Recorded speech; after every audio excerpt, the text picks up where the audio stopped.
الحمدللہ وحدہ لا شریک لہ والصلاة والسلام علی من لا نبی بعد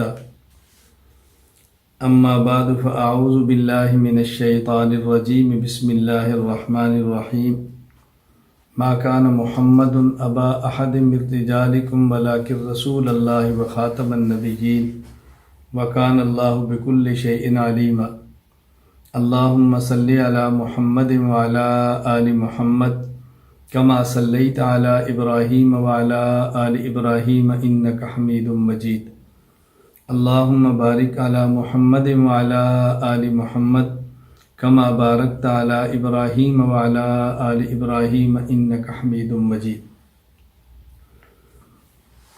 صحیح بخاری کا غیر مقلدین سے دور کا تعلق بھی نہیں، صحیح بخاری کا تعلق ہے مقلدین کے ساتھ۔ اس پر مختلف عنوانات قائم کر کے میں نے آپ کی خدمت میں گفتگو کی تھی۔ آج ہماری گفتگو کی بنیاد یہ ہے کہ غیر مقلدین صحیح بخاری کی چند ایک روایات کا سہارا لے کر صرف یہ نہیں کہ اپنے مسائل کو ثابت کرتے ہیں بلکہ مذہب حنفی کی رد کی کوشش کرتے ہیں اور عوام کو دھوکہ دیتے ہیں۔ تو میں چند ایک وہ روایات پیش کروں گا جس کو بنیاد بنا کر غیر مقلدین احناف کے مذہب کو رد کرتے ہیں۔ اللہ تعالیٰ ہمیں بات سمجھنے کی، سمجھ آئے تو پھر سمجھانے کی توفیق عطا فرمائے۔ ایک بات پہلے یہ سمجھ لیں، عبادات میں سب سے اہم ترین عبادت نماز ہے۔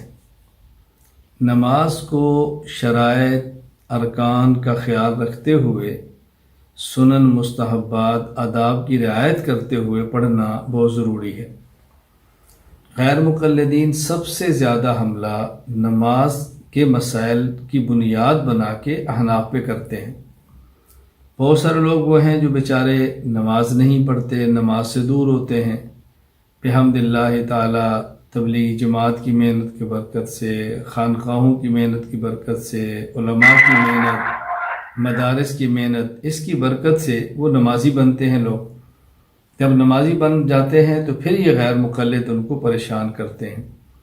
اور یہ میں کوئی ہوائی باتیں نہیں کر رہا، وہ باتیں کہہ رہا ہوں جو مجھ سے باضابطہ بعض لوگوں نے کی ہیں کہ مولانا ہم پریشان یہ ہیں کہ پہلے ہم نماز پڑھتے نہیں تھے، اب نمازی بنے ہیں تو غیر مقلدین کہتے ہیں کہ تمہاری نماز ہوتی نہیں۔ تو پہلے ہم نماز پڑھتے نہیں تھے، اب پڑھتی ہیں تو ہوتی نہیں، تو ہم کیا کریں؟ میں نے کہا بھی کیا مسئلہ ہے؟ پھر وہ ان مسائل کو پیش کرتے ہیں کہ جی ہم نماز میں یہ عمل کرتے ہیں، یہ عمل کرتے ہیں، اور غیر مقلدین کہتے ہیں کہ تمہارا یہ عمل شریعت کے خلاف ہے، لہذا تم اپنی نماز جو ہے وہ ٹھیک کرو۔ تو غیر مقلدین نماز کے مسائل کو چھیڑتے ہیں، اور ان میں 4 مسائل ایسے ہیں جس کو وہ اپنے مسلک کے 4 پھول کہتے ہیں۔ یہ میں ان کے علماء کی گفتگو پیش کر رہا ہوں جو میں نے خود سنی ہے کہ یہ ہمارے مذہب اہل حدیث کے 4 پھول ہیں، یعنی گویا کہ وہ ان کو بطور شعار کے پیش کرتے ہیں کہ ان کا شعار ہے۔ اگر حضرت امام شافعی رحمہ اللہ کا مقلد ہے تو ہمیں اختلاف نہیں ہے، ہمیں کوئی تکلیف نہیں ہے، اپنے امام کے مذہب پر عمل کرے۔ کوئی حضرت امام احمد بن حنبل کا مقلد ہے، کوئی حضرت امام مالک کا مقلد ہے، تو اپنے مذہب امام پر عمل کرے، لیکن 4 میں سے کسی کے مذہب کو قبول بھی نہ کرے اور اکابر کا سہارا لے کر، اسلاف کا سہارا لے کر احناف کے مذہب پر رد کرے، یہ بہت بڑی ضلالت اور گمراہی ہے۔ اس لیے ہمیں اس سے غرض نہیں کہ وہ کیا کرتے ہیں، ہمیں اس سے غرض ہے کہ ہم ٹھیک کرتے ہیں، ہم اپنی بات ثابت کرتے ہیں کہ ہم ٹھیک کرتے ہیں، اور جو روایات ہمارے خلاف پیش کی جاتی ہیں روایات ہمارے خلاف نہیں ہیں، یہ ہے بنیادی بات۔ تو وہ 4 مسائل کو زیادہ زور سے پیش کرتے ہیں۔ 4 مسائل میں سے پہلا مسئلہ، نماز پڑھتے وقت ہاتھ کہاں باندھنے چاہیے۔ دوسرا مسئلہ کہ جب نماز پڑھیں تو امام فاتحہ پڑھے تو پھر امام کے پیچھے فاتحہ پڑھنی ہے یا نہیں پڑھنی. تیسرا مسئلہ آمین اونچی کہنی ہے یا آہستہ کہنی ہے. اور چوتھا مسئلہ کہ رفع الیدین کرنا ہے رکوع جاتے، رکوع سے اٹھتے اور تیسری رکعت سے اٹھتے ہوئے یا نہیں کرنا. یہ الحمدللہ رب العالمین علی کل حال. تو یہ 4 مسائل ہیں جس کو بہت شد و مت سے بیان کرتے ہیں. اگرچہ غیر مقلدین ان کو بیان کرتے ہوئے پہلے رفع الیدین کی بات کرتے ہیں، لیکن ہم ترتیب سے چلتے ہیں کہ دیکھو جب نماز پڑھیں گے تو سب سے پہلے مسئلہ ہوگا ان 4 مسائل میں کہ ہاتھ کہاں باندھنے ہیں. اب دوسرا مسئلہ ہوگا کہ امام کے پیچھے فاتحہ پڑھنی ہے یا نہیں پڑھنی. تیسرا مسئلہ ہوگا کہ پھر آمین آہستہ کہنی ہے یا اونچی آواز سے. اور پھر چوتھا مسئلہ ہوگا جب رکوع جانا ہے تو رفع الیدین کرنا ہے یا نہیں کرنا. ترتیب تو یہ ہے. اس لیے ہم سب سے پہلے اسی مسئلے پر بات کریں گے کہ ہاتھ کہاں باندھنے چاہیے. غیر مقلدین کا موقف یہ ہے کہ ہاتھ سینے پر باندھیں اور یوں باندھیں کہ بائیں ہاتھ نیچے ہو، دائیں ہاتھ اوپر ہو، یوں باندھیں، یا بعض اس طرح کرتے ہیں بارو سینے پر ہاتھ باندھنے کی بات کرتے ہیں. جبکہ حناف کا مذہب یہ ہے کہ دائیں ہاتھ کی ہتھیلی بائیں ہاتھ کی پشت پر ہونی چاہیے. یہ انگوٹھا اور چھوٹی انگلی چھنگلیاں اس سے یہاں بائیں گھٹے کو پکڑنا چاہیے، اور یہ 3 انگلیاں یہ بائیں کلائی پہ رہنی چاہیے، اور ہاتھ کو ناف کے نیچے باندھنا چاہیے. ہمارے یہاں مسئلہ یہ ہے. اس وقت میں اس مسئلے پر تفصیل سے بات نہیں کر رہا. اس مسئلے پر تفصیل سے بات انشاءاللہ اپنے موقع پر کریں گے اور دلائل کے ساتھ کریں گے. ابھی صرف یہ بتانا ہے کہ غیر مقلدین صحیح بخاری کی جس روایت سے استدلال کرتے ہیں یہ ان کا استدلال درست نہیں ہے. یہ ہے بنیاد. ان کی بنیاد یہ ہے کہ حضرت امام بخاری رحمہ اللہ تعالی نے صحیح بخاری میں باب قائم فرمایا ہے، باب وضع الیمنی علی الیسری فی الصلاۃ، اور اس کے تحت حدیث لائے ہیں عن سہل بن سعد رضی اللہ عنہ قال کان الناس یؤمرون ان یضع الرجل الید الیمنی علی ذراع الیسری فی الصلاۃ. حضرت سہل بن سعد کہتے ہیں کہ رسول اکرم صلی اللہ علیہ وسلم کے دور میں حکم دیا جاتا تھا کہ آدمی اپنے دائیں ہاتھ کو بائیں کلائی پر رکھے نماز میں. استدلال کیسے ہے؟ مانامہ الحدیث شمارہ نمبر 88. غیر مقلدین کے عالم زبیر علی سعی وہ لکھتے ہیں امام بخاری نے باب وضع الیمنی علی الیسری فی الصلاۃ نماز میں دایاں ہاتھ بائیں پر رکھنا کے تحت درج ذیل مشہور حدیث لکھی ہے. لوگوں کو حکم دیا جاتا تھا کہ ہر آدمی نماز میں اپنا دایاں ہاتھ اپنی بائیں ذراع پر رکھے. آگے لکھتے ہیں ہاتھ کی بڑی انگلی سے لے کر کونی تک حصے کو ذراع کہتے ہیں، اور پوری ذراع پر ہاتھ رکھنے سے خود بخود سینے پر ہاتھ آ جاتے ہیں. تو اس حدیث کو بنیاد بنا کے اپنا انہوں نے مسئلہ بیان کیا. جوابات سماعت فرمائیں. پہلا جواب یہ ہے کہ یہاں اللہ صدر سینے کی وضاحت نہیں ہے کہ ہاتھ سینے پر رکھنا ہے، اس کا کوئی ذکر موجود نہیں ہے، تو یہ تمہارے موقع پر دلیل نہیں بن سکتی. دوسرا جواب ان کی دلیل کی بنیاد یہ ہے کہ اس حدیث میں لفظ ذراع ہے، اور ذراع کہتے ہیں ہاتھ سے لے کر کونی تک، یہاں سے لے کر یہاں تک، یہ مکمل ذراع ہے. لہذا جب پورے ذراع پر ہاتھ رکھیں گے تو سینے پر آئے گا. حالانکہ یہ بات بھی غلط ہے. آپ دیکھیں ذراع پر رکھیں تو سینہ ضروری نہیں ہے، آپ نیچے کر لیں، ناف کے اوپر ہوگا اور سینے سے نیچے ہوگا، تو یہ بات بھی غلط ہے. تیسری بات، اگر ذراع کا معنی یہ ہے لغت کے اعتبار سے کہ ہاتھ کی انگلیوں سے لے کر یہ کونی تک کے حصے کو کہتے ہیں، تو حدیث پاک میں لفظ ید ہے. حکم دیا جاتا کہ ان یضع الرجل الید الیمنی، دائیں ہاتھ کو بائیں ذراع پر رکھے. اور ید لغت میں کہتے ہیں المعجم الوسیط میں ہے الید من اعضاء الجسد وہی من المنکب الی اطراف الاصابع، یعنی انگلیوں کے کناروں سے لے کر یہ کندھے تک یہ سارے کا سارا ید ہے.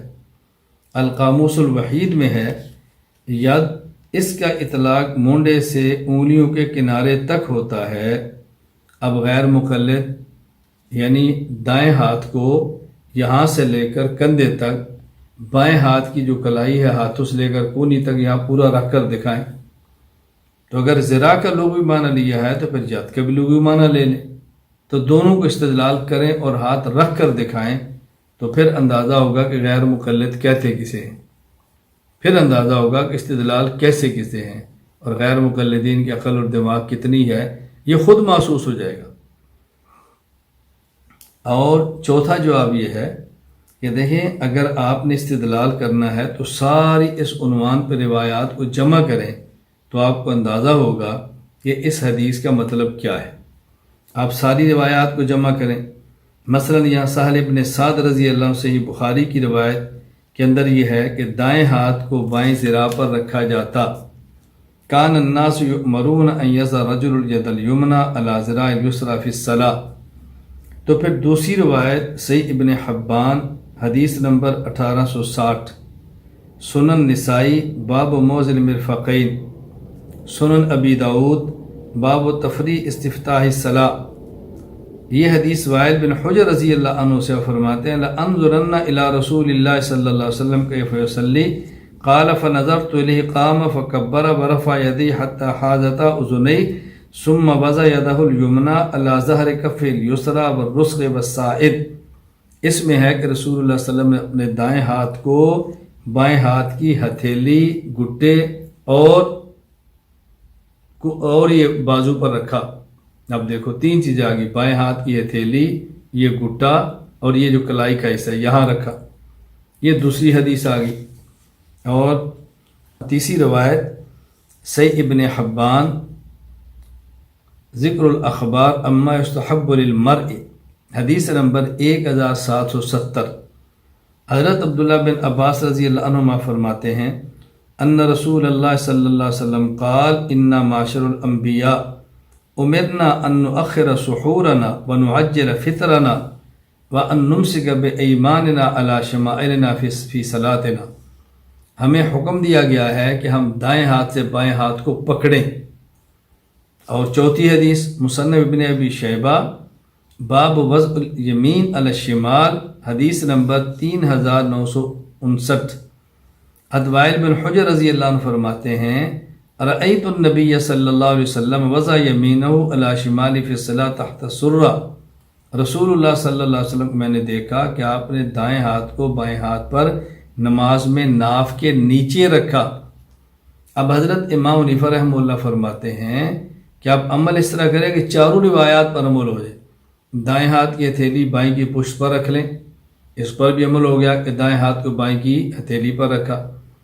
دائیں ہاتھ کے انگوٹھے اور چھوٹی انگلی سے بائیں کو گھٹے سے پکڑیں، اس پر بھی عمل ہو گیا، گھٹے پر رکھا، اور اس پر بھی عمل ہو گیا کہ دائیں ہاتھ سے بائیں کو پکڑا اور تین انگلیاں یہ کلائی پر رکھیں، اس پر بھی عمل ہو گیا کہ دائیں ہاتھ کلائی پر رکھتے تھے اور ناف کے نیچے باندھیں۔ تو چاروں روایات پہ عمل ہو گیا۔ خلاصہ یہ ہے نمبر 1 جواب کہ غیر مقلدین نے جو بخاری شریف کی روایت پیش کی ہے اس میں علی صدر سینے کا لفظ نہیں۔ نمبر 2 اس میں لفظ ذراع ہے جو ان کی استدلال کی بنیاد ہے۔ اگر آپ دائیں ہاتھ کو مکمل ذراع پر رکھیں تو سینہ ضروری نہیں، سینے کے نیچے اور ناف کے اوپر ہاتھ آ جاتے ہیں۔ نمبر 3 اگر ذراع کا لغوی معنی انگلیوں کے پوروں سے لے کر کونیوں تک ہے تو ید کا معنی انگلیوں کے کناروں سے لے کر یہ کندھے تک ہے، مونڈے کندھے تک ہے، تو اب ید کو ذراع پر رکھ کر دکھائیں۔ نمبر 4 اگر اس حدیث کی بنیاد پر ہاتھ سینے پر رکھیں گے تو باقی روایات کے خلاف ہوگا، اور اگر احناف کی طرز پر آئیں گے تو پھر تطبیق اور رجوع تمام احادیث پر عمل ہو جائے گا۔ اب دیکھیں صحیح بخاری کی اس روایت کے غیر مقلدین کے مسئلے کے ساتھ دور کا تعلق بھی نہیں ہے۔ یہاں میں ایک بات بطور لطیفہ کی عرض کرتا ہوں کہ ایک جگہ غیر مقلد عالم نے بیان کیا اور اس میں استہزاء بھی کیا، مذاق بھی اڑایا۔ وہاں کے حضرات نے مجھ سے رابطہ کیا کہ ہم نے بیان کرانا ہے۔ میں نے کہا ان کی کیسٹ مجھے بھیجو، میں سن لیتا ہوں تاکہ جواب دینے میں آسانی ہو۔ کیسٹ بھیجی۔ اب انہیں اپنے مسلک کو بیان کرتے ہوئے یہی مسئلہ چھیڑا اور طرز کیا اختیار کیا؟ کہا جی دیکھو، دایاں اگر ہاتھ آپ رکھتے ہیں ناف کے نیچے تو ناپاک جگہ ہے، اور اگر آپ سینے پر رکھتے ہیں تو پاک جگہ ہے۔ تو اگر نماز میں پاک جگہ پہ ہاتھ رکھے تو مسلک اہل حدیث ہے، اور اگر ناپاک جگہ پہ رکھے تو مسلک احناف ہے۔ اب دیکھو بظاہر کتنا بندے کو پھنسایا جاتا ہے کہ یہ ناف کے زیر ناف جگہ ناپاک ہے اور سینہ پاک ہے، پاک جگہ پہ ہاتھ رکھے تو مذہب اہل حدیث، ناپاک جگہ پہ ہاتھ رکھے تو مذہب احناف، تمہاری مرضی جس پہ چاہو عمل کرو۔ میں نے ان کو جواب دیا، میں نے کہا دیکھو اختلاف دائیں ہاتھ میں نہیں، اختلاف تو ہے بائیں ہاتھ کو۔ ہم کہتے ہیں بایاں ہاتھ ناف کے نیچے رکھو، آپ کہتے ہیں بایاں ہاتھ سینے پر رکھو۔ دایاں ہاتھ تو بائیں کے اوپر ہے، جہاں بایاں ہوگا وہاں دایاں، اگر بایاں سینے پر ہے تو دایاں اوپر، بایاں ناف کے نیچے ہے تو دایاں اوپر، تو اختلاف تو بائیں میں ہے۔ اگر تمہاری بات کو مان لیا جائے کہ زیر ناف جگہ ناپاک ہے اور سینہ پاک ہے، تو سوال یہ کہ بایاں ہاتھ ناپاک جگہ کے لیے ہے یا پاک جگہ کے لیے؟ بایاں ہاتھ تو ہے ہی ناپاک جگہ کے لیے، تو اعتراض تو تمہارے اوپر ہونا چاہیے تھا کہ جو ہاتھ ناپاک جگہ کے لیے ہے وہ تم نے پاک جگہ پہ رکھا کیوں ہے؟ الٹا چور کو توال کو ڈانٹے، سوال تمہارے اوپر تھا اور تم سوال ہم سے کر رہے ہو۔ پھر میں نے کہا اگر اس کو بنیاد بنائے تو ایک سوال میں بھی کر دیتا ہوں، میں آپ سے کہتا ہوں تمہاری بات مان لی جائے کہ سینہ پاک اور زیر ناف جگہ ناپاک، تو پھر ہم بھی کہہ دیں گے کہ دیکھو یہ داڑھی ہے، اگر یہ سینہ پاک جگہ پر آئے تو مذہب احناف ہے، اور اگر یہی داڑھی کے بال پاک ناپاک جگہ تر چلے جائیں زیر ناف تو مذہب اہل حدیث ہے۔ تم اس کا کیا جواب دو گے؟ جو تم نے ڈھکوسلا پھینکا میں نے تو اس کا جواب دے دیا، اور تمہاری ہی بات کو بنیاد بنا کر جو میں نے سوال کیا تم اس کا جواب دو۔ تقریباً میرا خیال ہے کوئی 12 سال کا عرصہ گزرنے والا ہے، ابھی تک میرے سوال کا جواب نہیں آیا، اور انشاءاللہ اور معقول انداز میں آئے گا بھی نہیں انشاءاللہ۔ دوسرا مسئلہ کہ جب امام نے نماز شروع کر دی ہے، ہاتھ باندھ لیے ہیں، اب اس کے بعد امام صاحب نے شروع کرنا ہے سورۃ الفاتحہ کو، تو امام کے پیچھے سورۃ فاتحہ پڑھیں یا نہ پڑھیں؟ میں پہلے بھی ایک بار گزارش کر چکا ہوں، اب پھر یہ بات کہتا ہوں کہ آپ جب بھی عنوان اختیار کریں تو عنوان اختیار یہ نہ کریں فاتحہ خلف الامام، آپ عنوان قائم کیا کریں ترک قرات خلف الامام۔ اصل مسئلہ یہ ہے کہ فاتحہ قرآن ہے یا فاتحہ قرآن نہیں۔ جب فاتحہ قرآن ہے تو جب امام قرآن پڑھے تو مقتدی کو امام کے پیچھے قرآن نہیں پڑھنا چاہیے، بات واضح ہے۔ تو مسئلہ فاتحہ کا نہیں، مسئلہ پورے قرآن کا ہے، تو عنوان یہ قائم کریں ترک قرات خلف الامام، کہ مقتدی کو امام کے پیچھے قرآن کریم نہیں پڑھنا چاہیے، یہی عنوان قائم کریں، اسی پر آپ بیان فرمائیں اور اسی کو امت میں عام کریں، ترک قرات خلف الامام، ترک قرات خلف الامام، ترک قرات خلف الامام، اسی پر مسائل بیان کریں۔ بہرحال اس وقت میں صرف سمجھانے کے لیے کہہ رہا ہوں کہ غیر مقلدین کہتے ہیں کہ امام کے پیچھے مقتدی کو فاتحہ پڑھنا ضروری ہے۔ ان کی دلیل جو صحیح بخاری کی روایت ہے وہ کیا ہے؟ حضرت امام بخاری رحمہ اللہ نے صحیح بخاری میں باب قائم فرمایا، باب وجوب القراءۃ للامام والماموم فی الصلوات کلھا فی الحضر والسفر وما یجہر فیہا وما یخافت، اور اس کے تحت حضرت عبادہ بن صامت رضی اللہ عنہ سے حدیث لائے ہیں ان رسول اللہ صلی اللہ علیہ وسلم قال لا صلاۃ لمن لم یقرأ بفاتحۃ الکتاب۔ جواب سماعت فرمائیں۔ پہلی بات یہ ہے کہ جو امام بخاری فرماتے ہیں باب وجوب القراءۃ للامام والماموم، کہ امام اور مقتدی کے لیے قرات کرنا واجب ہے، یہ حضرت امام بخاری رحمہ اللہ کی فقہ ہے، فقہ البخاری فی تراجمہ، یہ امام بخاری کی فقہ ہے، امام بخاری کا مذہب ہے۔ اور آپ حضرات کے ہاں اللہ تعالیٰ محفوظ فرمائے، جو میں حوالہ جات دے چکا ہوں، کہ آپ کہتے ہیں کہ فقہ کو لینا یہ گویا قرآن کریم اور حدیث پاک کے مغز کو چھوڑ کر قرآن کریم اور حدیث پاک کے مغز کو چھوڑ کر یہ بیکار سی چیزیں ہیں کہ آدمی اس کو لے۔ تم نے کتنی سخت تردید کی ہے۔ فقہ امام کی ماننا تم تقلید کہتے ہو، اور تقلید کو تم شرک کہتے ہو۔ تو جب آپ نے فقہ نہیں مانی تو امام بخاری کی فقہ کیوں مان رہے ہیں؟ دو باتیں الگ ہیں۔ ایک ہے امام بخاری کیا فرماتے ہیں، اور ایک ہے امام بخاری اپنے فرمانے پر حدیث کو انسی لاتے ہیں۔ مسئلہ امام بخاری کے فرمان کا نہیں، مسئلہ امام بخاری کی روایت کا ہے۔ کیونکہ اگر فقہ کی بات ہو تو امام حنیفہ بڑے ہیں، امام بخاری چھوٹے ہیں، فقہ بڑے کی مان لی جائے، چھوٹے کو چھوڑ دیا جائے۔ وہ صحابہ کے دور کیا ہے، امام بخاری بعد کے آدمی ہیں۔ بہرحال پہلا جواب یہ ہے کہ یہ امام بخاری کی فقہ ہے، اور فقہ بخاری ماننے کا تمہیں کوئی حق نہیں ہے کہ تم فقہ ماننے کو تقلید اور تقلید کو شرک کہتے ہو۔ جہاں تک حضرت امام بخاری رحمہ اللہ کی اس روایت کا تعلق ہے جو آپ نے بیان فرمایا، دیکھیں کسی حدیث پر بھی عمل کرنے کے لیے اس حدیث کے تمام طرق دیکھیں۔ حضرت امام ابو عبداللہ احمد بن حنبل رحمہ اللہ وفات 241 ہجری فرماتے ہیں الحدیث اذا لم تجمع طرقه لم تفهمه والحدیث یفسر بعضها بعضا، کہ جب حدیث کے تمام طرق جمع نہ ہوں یا لم تجمع طرقه تو طرق کو جمع نہ کرے تو تم حدیث کو سمجھ نہیں سکتے، اور ایک حدیث دوسری حدیث کی وضاحت کرتی ہے۔ الجامع اخلاق الراوی للخطیب۔ اب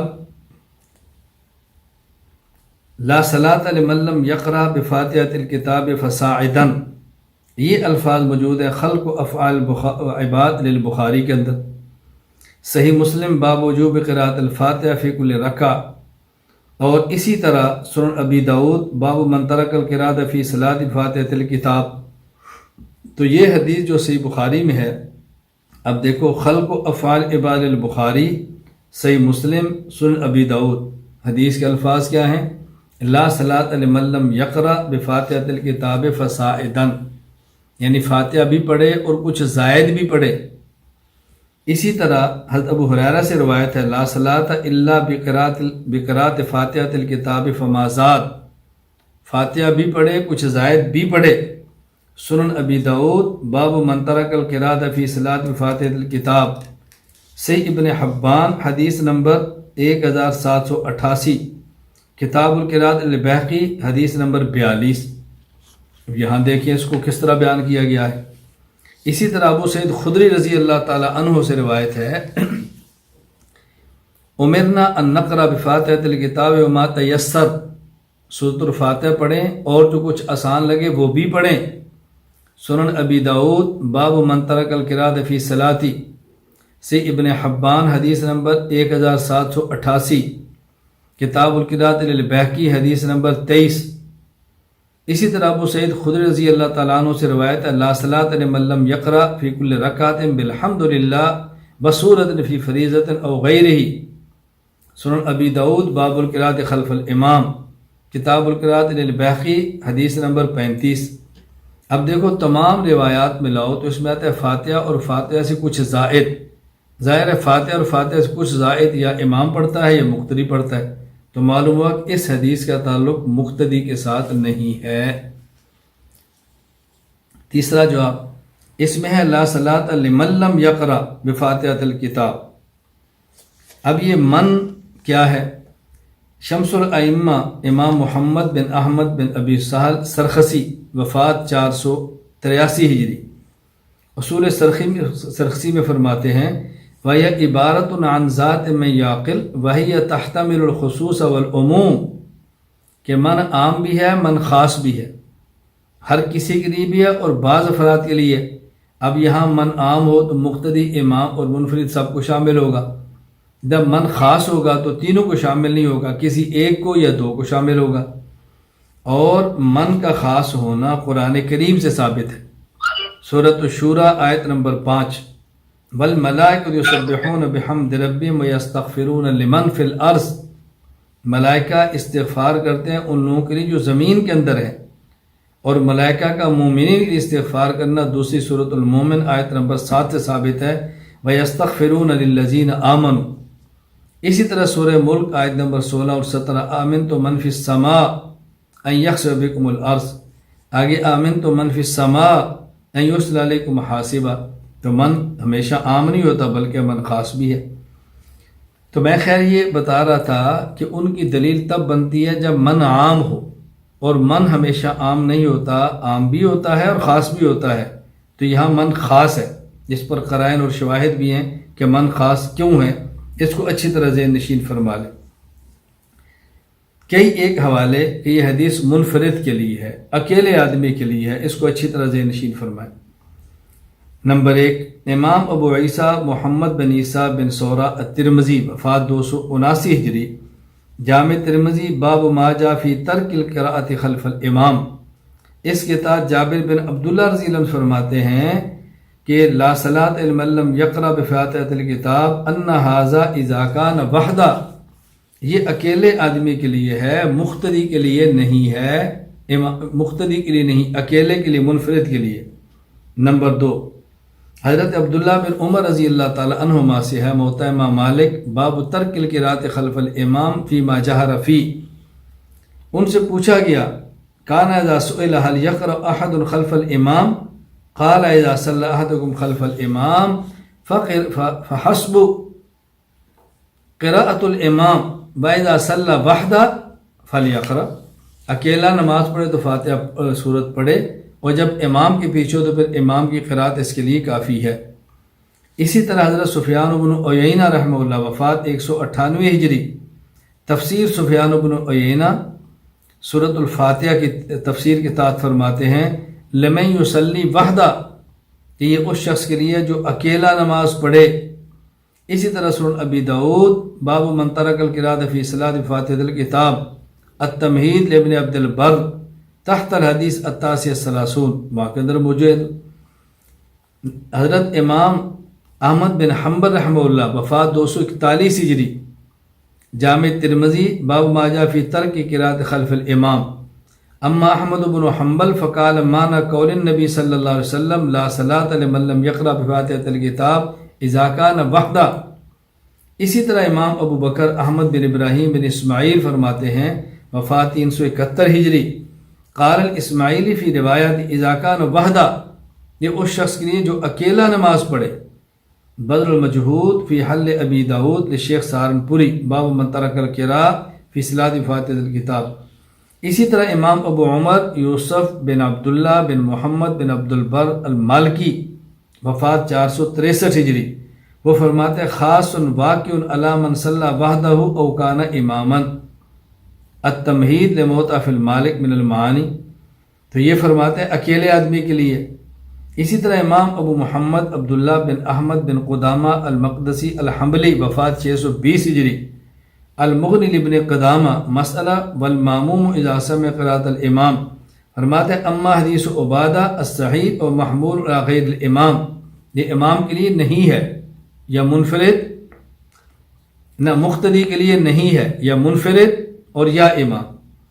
حضرت شیخ الحدیث مولانا سہارنپوری رحمہ اللہ، وفات 1346 ہجری، فرماتے ہیں یکون الحدیث مخصوصا فی حق المنفرد، بدر المجہود فی حل ابی داؤد شیخ سہارنپوری۔ امام اہل سنت شیخ التفسیر والحدیث حضرت مولانا محمد سرفراز صفتر نور اللہ مرقدہ، وفات 1430 ہجری، احسن الکلام میں فرماتے ہیں بعض صحابہ کرام رضی اللہ عنہم اور دیگر ائمہ حدیث رحمہ اللہ کے بیان سے یہ بات صاف آشکارا ہوتی ہے کہ اس حدیث کا اصل مصداق صرف اکیلا اور منفرد ہے، ضمنی طور پر امام بھی اس میں داخل ہے لوجود العلہ، ہاں مگر مقتدی بہرحال اس سے خارج ہے۔ تو خلاصہ کیا ہوا کہ یہ جو انہوں نے امام بخاری کا باب اور روایت پیش کی ہے، باب تو پیش کرنا ٹھیک نہیں کہ امام بخاری کی فقہ ہے اور غیر مقلدین منکر فقہ ہے، حق حاصل۔ باقی جو روایت پیش کی اس کے میں نے جوابات دے دیے ہیں۔ ایک جواب کہ اس کے تمام طرق کو جمع کریں تو ثابت ہوتا ہے کہ اس سے صرف فاتحہ نہیں بلکہ فاتحہ اس کو جو زائد بھی ہے، اور وہ یا امام پڑھتا ہے یا اکیلا پڑھتا ہے۔ اسی طرح دوسرا جواب دیا کہ اس میں لا صلاۃ لمن لم، یہ من جو ہے یہ عام نہیں ہے بلکہ یہ خاص ہے، اور بنیاد دلیل کی من ہے، یہ جب عام ہوگا تو سب کو شامل ہوگا، جبکہ صرف من عام نہیں ہوتا، کبھی من عام ہوتا ہے کبھی خاص ہوتا ہے۔ اور پھر ہم نے دلائل سے بات ثابت کی ہے کہ یہ جو من ہے یہاں پر خاص ہے، صحابہ کرام سے بھی ثابت ہے اور ائمہ مجتہدین سے بھی ثابت ہے کہ یہاں پر من خاص ہے، یہ من عام نہیں ہے۔ تو یہ جوابات آپ خدمت پیش کے اس کو نوٹ فرما لیں۔ ایک شخص سعودی پلٹ تھا، وہاں سے آیا، مجھے ساتھی نے کہا جی وہ بات کرنا چاہتا ہے۔ میں نے کہا یار بات کا فائدہ نہیں، وقت کا ضیاع ہے، نہیں اس کی خواہش ہے۔ میں نے کہا چلے لے آئے، مرکز آ گئے۔ ہم مرکز آئے تو میں نے کہا بھائی کیا مسئلہ ہے؟ کہا جی آپ امام کے پیچھے فاتحہ نہیں پڑھتے، جب امام کے پیچھے فاتحہ پڑھنا صحیح بخاری سے ثابت ہے۔ میں نے کہا اگر صحیح بخاری سے رسول اللہ صلی اللہ علیہ وسلم کی حدیث سے آپ ثابت نہ کر سکے تو پھر؟ کہا جی میں چھوڑ دوں گا۔ میں نے کہا لاؤ صحیح بخاری، میں لایا، میں نے کہا لو صحیح بخاری نکالو۔ کہتے ہیں آپ نکال کے دیں۔ میں نے کہا میں کیوں نکال کے دوں؟ دلیل آپ کی ہے تو آپ نکالیں۔ اب ان کو تو پتہ نہیں صحیح بخاری کے اندر کیا ہے، رٹی رٹائی بات ہے۔ میں نے نکالا، میں نے کہا یہ رکھ لو۔ یا جی ترجمے والی لائن۔ میں نے کہا ترجمہ اردو کا ہے، اردو تو نبی پاک صلی اللہ علیہ وسلم کی حدیث نہیں ہے نا، آپ کے ارشادات تو عربی کے اندر ہے جو آپ نے الفاظ فرمایا، اردو میں تو اس کا ترجمہ ہوگا، تو تم عربی پڑھو۔ کہا جی مجھے نہیں آتی۔ تو میں نے کہا بات وہی ہے کہ جو تمہیں عربی پڑھ کے اپنے مطلب کا ترجمہ کر دے گا تو اس کے پیچھے چل پڑے گا، تجھ سے بڑا مقلد کون ہوگا؟ چلیں، میں نے کہا لو میں اس کو اردو ترجمہ بھی کر دے تو اب آپ بتاؤ۔ کہتا ہے یہ دیکھو جی لا صلاۃ لمن۔ میں نے کہا من کا معنی؟ کہا جی یہ اس شخص کی نماز نہیں ہوتی جو فاتحہ نہ پڑھے، خواہ امام ہو، خواہ مقتدی ہو، خواہ اکیلا ہو۔ میں نے کہا بھئی یہ جو اتنا لمبا نہیں جتنا تو کر رہے، اور یہ خواہ یہ بخاری میں نہیں، یہ تو نے نکالا ہے۔ اسی طرح ایک جگہ پر ایک جلسہ تھا، غیر مقلد نے وہاں پر بیان کیا، مجھے بلایا، میں نے جواب دیا، تو اس نے یہ حدیث پڑھی اور جلسے میں تقریر میں کہا لا صلاۃ لمن لم یقرأ بفاتحۃ الکتاب، اس شخص کی نماز نہیں ہوتی جو فاتحہ نہ پڑھے، خواہ امام، خواہ مقتدی، خواہ اکیلا۔ میں نے کہا جو یہ اتنا لمبا نہیں جتنا تو نے کیا ہے، من میں پڑھتا ہوں، لمبا تو کر دے۔ فَيَسْتَغْفِرُونَ لِمَنْ فِي الْأَرْضِ، ملائکہ استغفار کرتے ہیں ہر اس شخص کے لیے جو زمین میں ہو، خواہ ابو بکر صدیق، خواہ ابو جہل کر۔ نہیں یا تو مسلمان ہے صرف۔ تو میں نے کہا تو جو لمبا کیسے کر دیا؟ خواہ امام، خواہ مقتدی، خواہ اکیلا، یہ خواہ تو نے کیا ہے، یہ تو نبی پاک صلی اللہ علیہ وسلم سے ریاض باللہ ثابت نہیں ہے، تو نے کیسے کر دیا؟ خیر یہ بات سمجھائیں۔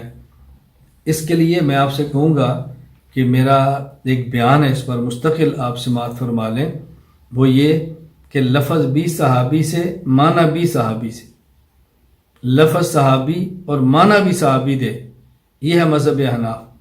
لفظ صحابی اور معنی وہابی دے، یہ ہے مذہب اہل حدیث۔ تو یہاں صحابہ تو کہہ رہے ہیں ھذا اذا کان وحدہ، اکیلے کے لیے ہے، پھر کیا گنجائش رہ گئی؟ خیر صحیح بخاری کی اس روایت سے غیر مقلدین کا استدلال ہرگز تام نہیں ہوتا، آپ بالکل مطمئن ہو جائیں۔ نمبر 3، جب امام فاتحہ پڑھ لے تو اس کے بعد آمین۔ اب آمین آہستہ یا آمین اونچی آواز سے؟ ہم کہتے ہیں کہ آمین آہستہ کہنی چاہیے، امام کو بھی، مقتدی کو بھی، اکیلے کو بھی۔ غیر مقلدین کہتے ہیں نہیں، امام بھی اونچی آواز سے آمین کہے اور مقتدی بھی کہے جہری نمازوں میں، اور سری نمازوں میں جو زور اثر کی اس میں امام بھی آہستہ کہے، مقتدی بھی آہستہ کہے، اور جو جہری نمازیں ہیں فجر، مغرب، عشاء، امام بھی اونچی آواز سے کہے، مقتدی بھی اونچی آواز سے کہے۔ اس مسئلے پر تفصیلی بحث تو اپنے مقام پر آئے گی، ابھی اس پر بات نہیں کر رہے۔ ابھی اس طرح میں پیش کر رہا ہوں صحیح بخاری سے جو ان کا استدلال ذرا وہ سنیں۔ حضرت امام بخاری رحمہ اللہ نے باب قائم فرمایا، باب جہر الامام بالتامین، امام کو آمین اونچی آواز سے کہنا چاہیے۔ اس کے تحت حضرت امام بخاری رحمہ اللہ تعالی روایات بھی لائے ہیں اور اقوال بھی لائے ہیں۔ اب حضرت امام بخاری رحمہ اللہ نے یہ فرمایا باب جہر الامام بالتامین، غیر مقلدین اس سے استدلال نہیں کر سکتے، اس لیے کہ یہ امام بخاری کی فقہ ہے اور یہ منکر فقہ ہے۔ فقہ البخاری فی تراجمہ ہی، یہ ترجمۃ الباب ہے جو کہ امام بخاری کی فقہ اور مذہب ہے، اور یہ مذہب دشمن ہے، مذہب مخالف ہیں، تقلید کے مخالف ہیں، ان کو حق نہیں ہے کہ اس کو پیش کریں۔ جب ہم کہیں اس مسئلے پر امام حنیفہ یہ فرماتے ہیں تو آپ کہ اب امام کی بات کیوں کرتے ہو؟ قرآن کی آمد کے دن کہتا ہے یوم ندعو کل اناس بامامہم، ہر شخص کو امام کے ساتھ لایا جائے گا۔ حالانکہ امام کا معنی یا وہ نہیں جو وہ بیان کرتے ہیں، یا امام سے مراد نامہ اعمال ہے۔ تو جو قرآن کہتا ہے امام کے ساتھ بلایا جائے گا، ہمارے امام حضرت محمد صلی اللہ علیہ وسلم، تمہارے امام ابو حنیفہ ہوں، تو اب تم امام کی بات کیوں کرتے ہو کہ امام بخاری نے فرمایا؟ تو فقہ البخاری فی تراجم کے تحت یہ بخاری کی فقہ ہے، اور منکر فقہ کو اس سے استدلال کرنے کا کوئی حق حاصل نہیں۔ نمبر 2، وقال عطا آمین دعاء، حضرت امام عطا ابن ابی رباح رحمہ اللہ تعالی وفات 114 ہجری، وہ فرماتے ہیں آمین دعا ہے۔ اور یہ جو قول ہے یہ امام عطا کا ہے جو تابعی ہے، غیر مقلدین کا تو صحابہ حجت نہیں، تو آپ نے تابعی کو کیسے پیش کر دیا؟ اگر امام بخاری کی بات ماننی ہے تو امام بخاری تو تابعی کے بات کو مانتا ہے، تو آپ بھی تابعی کی بات کو مان لیں۔ امام حنیفہ رحمہ اللہ تابعی ہیں تو آپ تابعی کی بات قبول کر لیں، کیا مسئلہ ہے آپ کو؟ تو یہ تو اللہ کے رسول نہیں ہے عطا، صحابی بھی نہیں، تابعی ہے، تو تابعی کا قول منکر اقوال تابعین اور منکر اقوال ائمہ کیسے پیش کر سکتا ہے؟ آگے چلیے، اور پھر امام عطا جو آمین کو دعا فرماتے ہیں، اس پر اگر غور کر لیا جائے تو سب سے بہترین بات وہ امام فخر الدین ابو عبداللہ محمد بن عمر بن حسین الرازی وفات 606 ہجری، باوجود امام شافعی رحمہ اللہ کے مقلد ہونے کے، وہ فرماتے ہیں کہ اس مسئلے پر ہم امام حنیفہ کے مسلک پر عمل کرتے ہیں کہ آمین کو آہستہ کہتے ہیں، انہی کے مذہب کو لیتے ہیں۔ وجہ وہ کہتے ہیں وجہ یہ ہے، امام حنیفہ رحمہ اللہ فرماتے ہیں آمین آہستہ افضل ہے، امام شافعی فرماتا ہے کہ اعلانیہ افضل ہے۔ امام حنیفہ نے جو دلیل پکڑی ہے وہ قرآن کریم کی آیت سے، اس کو بڑا سمجھنے کی بات ہے، وہ یہ کہ یہ جو قرآن کریم یہ جو ہے آمین، یہ آمین کیا ہے؟ آمین دعا ہے یا آمین اللہ کا نام ہے؟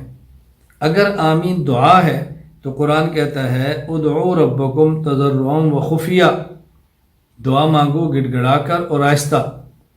اور اگر آمین اللہ کے ناموں میں سے کوئی نام ہے تو قرآن کہتا ہے وَاذْكُرْ رَبَّكَ فِي نَفْسِكَ تَضَرُّعًا وَخِيفَةً، اللہ کا نام لو گڑ گڑا کر اور آہستہ۔ تو حضرت امام راضی فرماتے ہیں فَإِن لَمْ يَثْبُتِ الْوُجُوبُ فَلَا أَقَلَّ مِنَ النَّدْبِيَّةِ وَنَحْنُ نَقُولُ بِهَذَا الْقَوْلِ، فرماتے ہیں اس کا درجہ یہ ہے کہ آمین آہستہ پڑھنی واجب ہونی چاہیے، اگر واجب نہیں تو کم از کم مستحب تو ضرور ہونی چاہیے، اور ہم اسی پر عمل کرتے ہیں کہ آمین کو آہستہ کہتے ہیں۔ تو حضرت عطا جو فرماتے ہیں آمین دعا ہے، تو اس سے جہر ثابت نہیں ہوتا، اس سے اخفاء اور سر ہی ثابت ہوتا ہے۔ پھر وہ کہتے ہیں امام بخاری رحمہ اللہ تعالی، حضرت عبداللہ بن زبیر وفات 73 ہجری، حضرت ابو ہریرہ رضی اللہ تعالیٰ وفات 57 یا 58 یا 59 ہجری، حضرت ابن عمر رضی اللہ عنہ وفات 73 ہجری، کہ انہیں آثار بیان فرمائے ہیں تعلیقاً، بغیر سند کے آثار بیان فرمائے ہیں۔ مثلا فرماتے ہیں امن ابن الزبیر ومن وراءہ حتی ان للمسجد للجتا، حضرت عبداللہ بن زبیر رضی اللہ تعالیٰ نے آمین فرمائی، جو ان کے پیچھے تھے ان نے آمین کہی، حتیٰ کہ مسجد میں گونج اٹھی، مسجد میں گونج پیدا ہوگی، تو معلوم ہوتا ہے کہ آمین جہرن ہے۔ بھائی پہلی بات یہ ہے حضرت عبداللہ بن زبیر کو آپ نے پیش کیا، پھر اس کے بعد ابو ہریرہ کو آپ نے پیش کیا کہ کان ابو ہریرہ ینادی الامام لا تفوتنی بآمین، حضرت ابو ہریرہ امام سے فرماتے کہ دیکھو میری آمین فوت نہیں ہونی چاہیے، میرا انتظار کرو۔ حضرت نافع فرماتے کان ابن عمر لا یدعہ ویحضہم وسمعت منہ بذلک خیر، حضرت عبداللہ بن عمر آمین چھوڑا نہیں کرتے تھے، اس کے پڑھنے کی ترغیب دیا کرتے تھے۔ پہلی بات یہ کہ آپ نے عبداللہ بن زبیر، حضرت ابو ہریرہ، عبداللہ بن عمر رضی اللہ عنہ کو پیش کیا، آپ کو حق نہیں ہے، اس لیے کہ آپ کے ہاں افعال صحابہ حجت نہیں۔ فتاوی نظیریہ افعال الصحابہ رضی اللہ عنہم لا تنتہج للاحتجاج بہا، عرف الجادی نواب بن الحسن خان، صحابہ کا قول حجت نہیں۔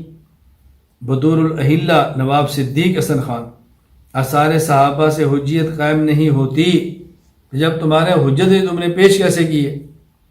پھر دوسری بات در ایک ایک کا جواب سماعت فرمائیں۔ حضرت عبداللہ بن زبیر رضی اللہ تعالی عنہما کا جو اثر ہے اس میں تصریح نہیں کہ یہ آمین تھی، یہ عام نمازیں تھیں یا قنوت نازلہ تھی۔ حضرت علامہ کشمیری رحمہ اللہ فرماتے ہیں کہ یہ ممکن ہے قنوت نازلہ کے بارے میں ہو، کیونکہ عبد الملک اور عبداللہ بن زبیر، ان کی آپس میں لڑائی تھی. تو حضرت عبداللہ بن زبیر قنوت نازلہ پڑھتے ہیں عبد الملک پہ، اور وہ قنوت نازلہ پڑھتا عبداللہ بن زبیر پہ. تو حضرت کشمیری رحمہ اللہ فرماتے ہیں ففی مثل هذه الايام تجری المبالغات، اور ایسے موقع پر عموماً مبالغہ ہو جاتا ہے.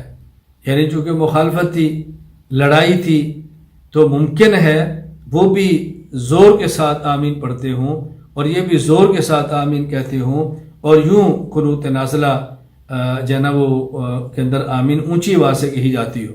تو حضرت کی رائے یہ تھی. تو پہلے یہ تصریح ہونی چاہیے کہ یہ فاتحہ نماز کے اندر آمین اونچی آواز سے تھی یا قنوت نازلہ کے اندر تھی. اچھا، اسی طرح امنا ماضی ہے، ممکن ایک بار کہی ہو، تعلیم کے لیے کہی ہو، اس سے استمرار اور دوام ہرگز ثابت نہیں ہوتا. پھر چوتھی بات، عبداللہ بن زبیر چھوٹے ہیں، اول مولود فی المدینہ ہے، سب سے پہلے مدینہ منورہ میں پیدا ہونے والے صحابی ہیں. عمر چھوٹی تھی، جبکہ ان کے مقابل عمر، علی، عبداللہ بن مسعود وغیرہ رضی اللہ تعالیٰ عنہم یہ آمین آہستہ فرماتے، حالانکہ کبار صحابہ تھے. حضرت ابو ہریرہ رضی اللہ تعالیٰ عنہ وہ مؤذن تھے بحرین میں. تو وہ امام کو یہ بات فرماتے، دیکھو میں اذان دے کر آتا ہوں تو میری انتظار کرو، نماز جلدی شروع نہ کرو. ایسا نہ ہو کہ تم والضالین پڑھ لو، آمین کہہ دو، میری آمین رہ جائے. اس سے جہر ثابت نہیں ہو رہا. اس کا جہر سے کیا تعلق ہے؟ امام کو یہ کہنا کہ مجھے آمین کے اندر شامل ہونا ہے، یہ میری آمین فوت نہ ہو، اس سے جہر ثابت نہیں ہوتا. وہ جہرن پڑھتے تھے، یہ کیسے ثابت ہوا؟ جب ایک بات طے شدہ ہے کہ امام نے والضالین کہہ رہا ہے تو مقتدی نے آمین کہنا ہے. تو امام نے والضالین کہہ دیا، آمین ہو گئی، آدمی بعد میں پہنچے تو آمین تو نہیں کہہ سکتا. آمین تو تبھی کہے گا جب کہ امام کے والضالین سے پہلے پہنچے گا، جیسے بھی جہر ثابت نہیں ہوتی. حضرت عبداللہ بن عمر رضی اللہ تعالیٰ عنہما، ان سے بھی جہر ثابت نہیں ہو رہی. اس سے جہر کا کوئی ذکر ہی نہیں، جہر کا کوئی تذکرہ ہی نہیں. بھئی آمین پڑھتے تھے، آمین کو ترک نہیں فرماتے اور ترغیب دیا کرتے کہ آمین کہا کرو. اس سے جہر کیسے ثابت ہوئی؟ جہر ثابت نہیں ہوتی. یہ اچھی طرح بات ذہن نشین فرما لیں. اور پھر انہوں نے جو بیان کیا حضرت رسول اکرم صلی اللہ علیہ وسلم سے، حدیث مبارک یہاں پر لائی گئی ہے کہ حضرت ابو ہریرہ فرماتے ہیں نبی کریم صلی اللہ علیہ وسلم نے ارشاد فرمایا کہ جب امام والضالین کہے تو تم آمین کہو، جب امام آمین کہے تم آمین کہو. فَإِنَّهُ مَنْ وَافَقَ تَأْمِينُهُ تَأْمِينَ الْمَلَائِكَةِ غُفِرَ لَهُ مَا تَقَدَّمَ مِنْ ذَنْبِهِ. جب تمہاری آمین ملائکہ کے موافق ہو گئی تو گناہ معاف ہو جائیں گے. یعنی جس شخص کی آمین ملائکہ کے موافق ہوگی اس کے گناہ معاف ہو جائیں گے. اب دیکھو یہ جو فرمایا جب امام آمین کہے تو اس کا معنی یہ نہیں ہے کہ امام جہرن آمین کہے. والضالین کے بعد امام نے آمین کہنی ہے، موقع متعین ہے، اس کے لیے جہر کی ضرورت ہی نہیں ہے. یعنی جس موقع پر امام آمین کہتا ہے اس موقع پر آمین تم بھی کہو تو جہر ثابت نہیں ہو رہا.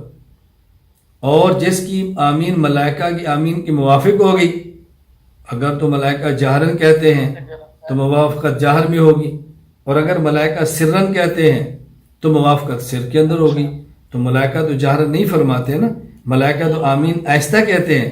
تو اس لیے اس سے یہ ثابت ہوا کہ آمین آہستہ کہنی چاہیے تاکہ ہماری آمین ملائکہ کی آمین کے موافق ہو جائے. یہ میں نے خیر خلاصہ خدمت میں عرض کیا ہے غیر مقلدین کی استدلالات کا. ان مسائل پہ تفصیلی بحث اپنے موقع پر کریں گے انشاءاللہ العزیز. وہاں اپنے دلائل تفصیل سے پیش کریں گے، ان کے دیگر دلائل کا جواب بھی دیں گے. فی الوقت یہ بتانا مقصود ہے کہ ان مسائل میں غیر مقلدین جو صحیح بخاری پیش کرتے ہیں اس سے غیر مقلدین کی دلیل نہیں، استدلال ثابت نہیں ہوتا، ان کا موقف ثابت نہیں ہوتا. اللہ تعالی ہمیں اپنے مسلک اور مذہب پر پختگی کے ساتھ عمل کرنے کی توفیق عطا فرمائے. وآخر دعوانا ان الحمد للہ رب العالمین.